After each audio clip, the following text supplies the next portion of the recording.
Students generally आज का हमारा टॉपिक है आयंस। इससे पहले पार्ट 1 हमने कंप्लीट कर चुका है, एटम्स एंड मॉलिक्यूल्स। पहले जाके उसे अच्छी तरीके से देखिए, देन इस वाले वीडियो में आइए। देखो class 9th chapter number 3 atoms and molecules most important topic है, मोस्ट इंपॉर्टेंट चैप्टर है और इसमें हर एक चीज़ें जितनी भी टॉपिक्स है सारी इंपॉर्टेंट्स है। तो जितना हो सके अच्छे से पढ़िए, अच्छे से समझिए। देखो आप मार्क्स के बेसिस पे ये सब मत कीजिए, नॉलेज के बेसिस पे कीजिए। जितना अच्छा पढ़ोगे, जितना अच्छा आप समझोगे, आपके लिए अच्छा है। आपका बेसिक बहुत स्ट्रॉन्ग होगा, बेसिक स्ट्रॉन्ग होगा तो क्लास 10th में अच्छे नंबर से स्कोर करोगे, क्लास 9th में अच्छे से स्कोर करोगे, 11th 12th में साइंस में आप बहुत अच्छा स्कोर कर सकते हो क्योंकि आपके बेसिक्स अच्छी तरीके से क्लियर हैं। देखो इसमें कुछ कुछ चीज़ें होंगी, पहले ही बोल देता हूँ, कुछ कुछ चीज़ों का अलग से एक चैप्टर बना है आगे चल के, जैसे स्ट्रक्चर ऑफ एटम, उसके अंदर इलेक्ट्रॉन प्रोटॉन न्यूट्रॉन क्या होते हैं सब उसमें दिए गए हैं। अभी के लिए मैं थोड़ा आपको समझाने के लिए बता रहा हूँ, फ्लो में ऊपर ऊपर से, तो समझ लीजिए। So let's start, come to the point. सबसे पहली बात ये कि जब भी आप पढ़ने बैठे तो एक पेन पेंसिल और कॉपी के साथ ही बैठे, स्टेप बाय स्टेप जितना बताऊँ उसको आपको लिखना है आपकी कॉपी में और समझना है।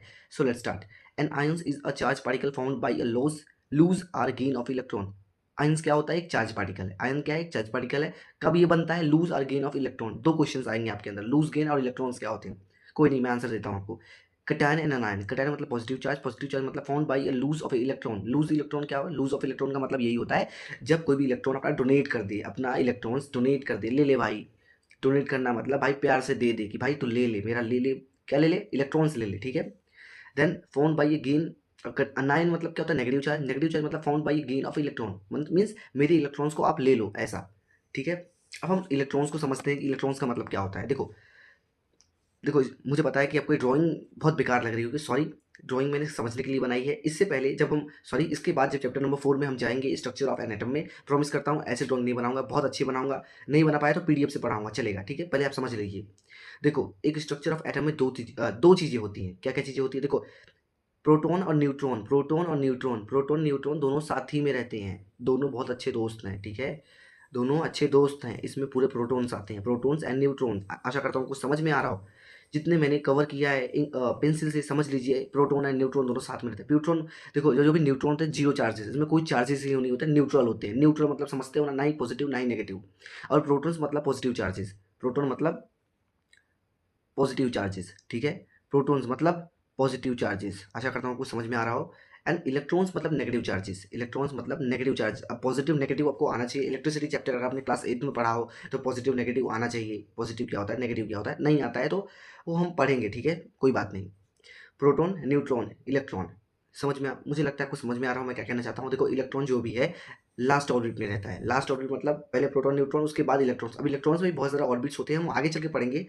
अभी के लिए इतना ध्यान रखो कि ये सारे जो लास्ट ये जो चीज़ें हैं ये इलेक्ट्रॉन्स हैं। तो इलेक्ट्रॉन इसी में ही गेन होता है, इसी में लूज होता है, इसी में डोनेट होता है, इसी में मांगता है, इसी में देता है, ठीक है। आशा करता हूँ कुछ समझ में आ रहा हो। एग्जाम्पल देना चाहूँगा आपको अच्छी तरीके से कि आपको बहुत अच्छे से समझ में आए। एग्जाम्पल के रूप में जैसे कि मैंने यहाँ पे भी दिया है, तभी भी एक बार आपको अच्छी तरीके से बता देता हूँ मैं। देखो found by a loose of a electron cation में sodium and potassium, sodium and potassium.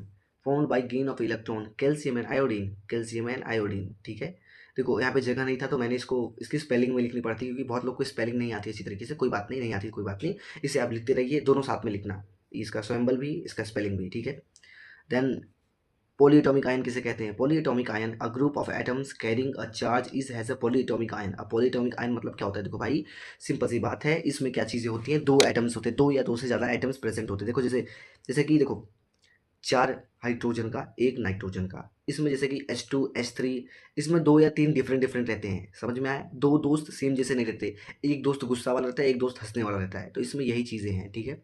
जैसे कि NH4CO3, इसी को हम बोलते हैं पॉलीएटॉमिक आयन, ठीक है। अब वैलेंसी मतलब क्या होता है? देखो दोस्तों वैलेंसी, वैलेंसी, ठीक है, valency, it is defined by the number of electrons it can be loose gain और share to form chemical bonding. देखो वैलेंसी का मतलब यही होता है लास्ट ऑर्बिट कि वो कितना डोनेट कर सकता है, कितना ले सकता है, कितना दे सकता है अपने इलेक्ट्रॉन्स को, उसी को ही वैलेंसी कहते हैं। वैलेंसी का भी डेफिनेशन मैं थोड़ा ऐसे ही समझने के लिए दिया, समझ में आने के लिए। इसका कोई यूज़ नहीं होगा इस चैप्टर में, अगले वाले चैप्टर में बहुत ज़्यादा यूज़ होगा। किस वाले चैप्टर में? Structure of an atom, chapter number 4 में, ठीक है। आशा करता हूँ आपको हर एक चीज़ स्टेप बाय स्टेप समझ में आया हो। कोई भी डाउट हो तो प्लीज़ यार कमेंट सेक्शन में जरूर पूछना, ऑलवेज रिप्लाई देता हूँ, ठीक है, रिप्लाई दूंगा। और एक रिक्वेस्ट है यार, प्लीज़ यार शेयर करना एंड सब्सक्राइब जरूर करना। सब्सक्राइब बहुत कम लोग करते हैं, प्लीज़ यार सब्सक्राइब करना। आपका कुछ फ़ायदा हो रहा है, थोड़ा कुछ मेरा भी फ़ायदा कर दो प्लीज़, ओके। देखो दोस्तों अब सबसे ज़्यादा इंपॉर्टेंट चीज़ें स्टार्ट होने वाली है, केमिकल फार्मूला। केमिकल फार्मूला इस पे 2 या 3 क्वेश्चंस पक्के आते हैं, तो इस पे मैंने बहुत ही अच्छा ट्रिक लगाया है। अगर आपने इसे अच्छे से समझ लिया, तो आपके बहुत अच्छे मार्क्स आ सकते हैं। ये कन्फर्म है, ठीक है? देखो केमिकल फ़ॉर्मूला क्या है? केमिकल फ़ॉर्मूला होता है, इसका एक रूल है, इसका कोई डेफिनेशन वगैरह नहीं है। अब क्या रूल है मैं आपको स्टेप बाय स्टेप बताता हूँ, उसे आपको फॉलो करना है। सबसे पहली बात, आपको स्क्रीनशॉट लेना है अच्छी तरीके से, यहाँ से यहाँ तक स्क्रीनशॉट लीजिए अपने फ़ोन में। आशा करता हूँ आपने स्क्रीनशॉट ले लिया हो, स्क्रीनशॉट पहले ले लीजिए, यहाँ से यहाँ तक। स्क्रीनशॉट लिया आपने? ठीक है, दैट्स करेक्ट। अब अच्छे से आप यहाँ से यहाँ स्क्रीनशॉट ले लीजिए। स्क्रीनशॉट ले लिया, आशा करता हूँ आपने स्क्रीनशॉट अच्छी तरीके से ले लिया है अपने फ़ोन में, तो उसे अपने नोटबुक में लिखना, स्क्रीनशॉट करके ही मत रखना, ठीक है? उसे अपने नोटबुक में स्टेप बाय स्टेप हर एक चीज़ को लिखना, क्योंकि ये जो मैंने टेबल बताया आपको, ये टेबल बहुत ज़्यादा इंपॉर्टेंट है। ये टेबल आपने रट लिया तो समझ लीजिए आपका खत्म, केमिकल फार्मूला में आपका टेंशन खत्म। इसमें 2 ही टॉपिक और बचे हैं, molecular formula and atomic mass. बहुत ईज़ी है, वो दोनों भी मैं करा दूँगा, टेंशन नहीं है। सबसे पहली बात, केमिकल फार्मूला, इसमें से भी 2 या 3 क्वेश्चंस आते हैं, 2-3 नंबर के, ठीक है? तो बहुत ईज़ी है, बस टेबल याद कर लेना, टेबल अच्छी तरीके से याद कर लेना जो आपने स्क्रीनशॉट लिया है, ठीक है? अब हम एग्जाम्पल की तरफ चलते हैं। क्या एग्जाम्पल है? बहुत ही अच्छा एग्जाम्पल मैंने लिया है, हाइड्रोजन क्लोराइड। अब देखो पहले अब क्या करना है, स्टेप्स पहले फॉलो करना है। पहले स्वयंबल लिखना है एंड चार्ज लिखना है। क्या लिखना है? स्वयंबल एंड चार्ज। अब हाइड्रोजन एंड क्लोराइड, अब आपको आना है इसके अंदर, टेबल के अंदर आना है आपको, ठीक है? अब आपको ढूंढना है हाइड्रोजन H+, ठीक है? क्लोराइड कहाँ है? ध्यान दीजिए, क्लोराइड इधर है, Cl-। ये दोनों चीज़ को आपको इस टेबल में, जिसने पढ़ा होगा टेबल उसको अच्छे से याद होगा, तो उस टेबल को देख के आपको ऐसे लिख देना है और क्रॉस रूल लगाना है। क्रॉस रूल क्या होता है? देखो जो इसकी वैल्यू आई इस पे लिख दो, जो इसकी वैल्यू आई इस पे लिख दो, बस। अब 1 1 है, 1 लिखो चाहे मत लिखो, HCl बन गया। क्या बन गया? HCl बन गया, बहुत सही। दूसरा है हाइड्रोजन सल्फाइड। अब वापस हम आते हैं टेबल पे, हाइड्रोजन हाइड्रोजन मिल गया हमें, एंड सल्फाइड किधर गया? सल्फाइड, ये रहा, सल्फाइड मिल गया। देन हमें सारी वैल्यूज़ को लिखना है अच्छी तरीके से, स्वयंबल, चार्ज, सारी वैल्यूज़ को लिखना है, क्रॉस रूल लगाना है। देखो इसको इसमें लिखना है, इसको इसमें लिखना। अब 2 आया इधर तो मैंने H2 लिख दिया, 1 इससे था तो H1। समझ में आया? समझ में आया तो प्लीज़ कमेंट सेक्शन में ज़रूर लिखना कि हाँ भैया मुझे हर एक चीज़ आपकी समझ में आ रही है, ठीक है? बहुत अच्छा लगता है ये सब देख के, मतलब जब मैं ये सब चीज़ें पढ़ता हूँ तो बहुत अच्छा लगता है, ठीक है? आशा करता हूँ कुछ समझ में आ रहा हूँ मैं क्या कहना चाहता हूँ। बहुत ही ईज़ी वे है, अगर आपने टेबल रटा होगा अच्छी तरीके से तो बहुत अच्छे से आएगा। अब है कार्बन टेट्राक्लोराइड। अब देखो बच्चे बहुत ज़्यादा कन्फ्यूज़ हो जाते हैं, भैया टेट्राक्लोराइड क्या है?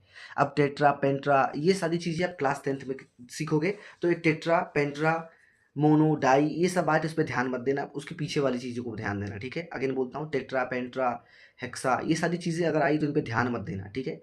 मोनो, डाई, ट्राई, ये सारी चीज़ें आती हैं तो उन पे ध्यान मत देना, बिल्कुल ध्यान मत देना, खाली इस पे ध्यान देना है आपको, ठीक है?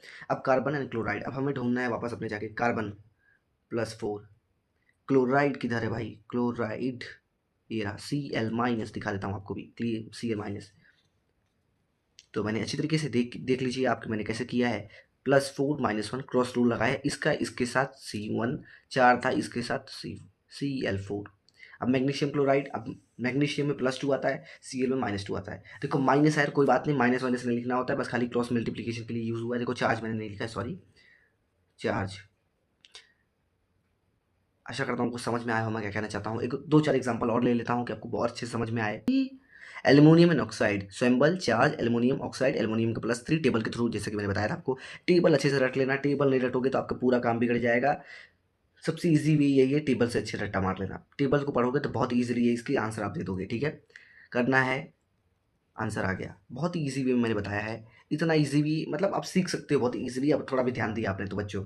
स्वयंबल, चार्ज, Ca, देखो कैल्शियम ऑक्साइड लिखना है, देन C2O2, यही सारी चीज़ें थी कहानी इसके अंदर। आशा करता हूँ आपको हर एक चीज़ स्टेप बाय स्टेप समझ में आया। इसके पहले हमने ये सारी टॉपिक्स अच्छे से कवर किए, हर एक चीज़ को अच्छे से स्टेप बाय स्टेप मैंने कवर किया है, हर एक चीज़ को। तभी मुझसे कुछ छूट गया है या फिर कुछ गलती हुई है मुझसे, मेरी साइड से, कि मैंने ये मिस्टेक किया, मुझे ऐसा नहीं कहना चाहिए था, या फिर कुछ गलत कहा है तो प्लीज़ कमेंट सेक्शन में ज़रूर बोलिए। कमेंट सेक्शन इसी के लिए बना है। हाँ प्लीज़ लाइक करना है, शेयर करना है, सब्सक्राइब करना, अपने फ्रेंड्स में जितना हो सके देखो दोस्तों शेयर कीजिए, जितना शेयर करोगे आप, तो देखो किसी अगर भले व्यक्ति का आप मदद करोगे तो आपका भी कभी ना कभी मदद होगा, मेरा ये मानना है। तो प्लीज़ अपने फ्रेंड्स में शेयर जरूर करना, लाइक जरूर कर देना एंड शेयर जरूर कर देना, एंड सबसे ज़रूरी बात सब्सक्राइब करना। Subscribe is the most important thing. Thank you so much everybody. कोई डाउट हो फिर बोल रहा हूँ, कमेंट सेक्शन में जरूर पूछना। Thank you so much.